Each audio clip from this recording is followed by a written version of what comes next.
Well, tomorrow a corrections officer is set to stand trial. He's accused of assaulting and choking an inmate. The man who says he was attacked sat down with our Deanna Leblanc to tell his side of the story. Tomorrow, a jury will hear what you're about to hear now. Deanna joins us from the Live Center. Deanna. Yeah, Tom, sometimes inmates feel voiceless. Sometimes they have no advocates, no one in their corner. John Wright is not one of those people. He believes something happened to him that was wrong, and he demanded accountability. Now, after 2 years of delays, he'll finally get his day in court. I've been doing landscaping and irrigation for 12 or 13 years. It's my passion. For John Wright, starting his own landscaping business is part of a new beginning. He was locked up for 10 months in 2014 for violating probation on a drug charge. It's what I love to do. It's almost a shame sometimes I get paid for this. His fresh start is marred, though, by some unfinished business from his time at Virginia Peninsula Regional Jail. The fight for closure hasn't been easy. I think that this was the second blow. It kind of happened so fast. Wright says he was assaulted not by another inmate, but by a corrections officer named Vincent Russell. It started, he says, when he aimed derogatory comments toward Russell.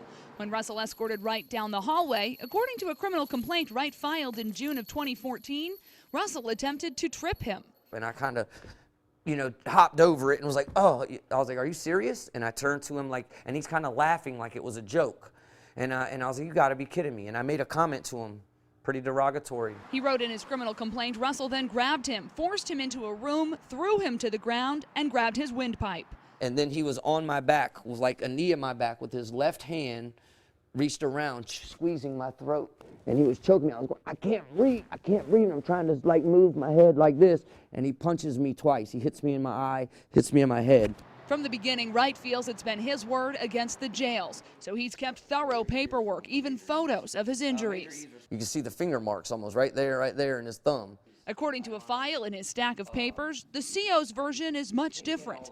Russell says their feet got tangled, that they both fell together, and that he used defensive actions to regain control of the inmate. The jail conducted its own internal investigation and justified the use of force. But Wright knew his rights and spent 3 weeks repeatedly filing requests for a video conference with the magistrate. This is all request forms that are me just pleading for help. The magistrate granted his request for a misdemeanor assault charge, and after James City County Police investigated, they added a charge of felony strangulation. I just want the truth to be heard. I want people to see what happened. I want people to know how it was handled.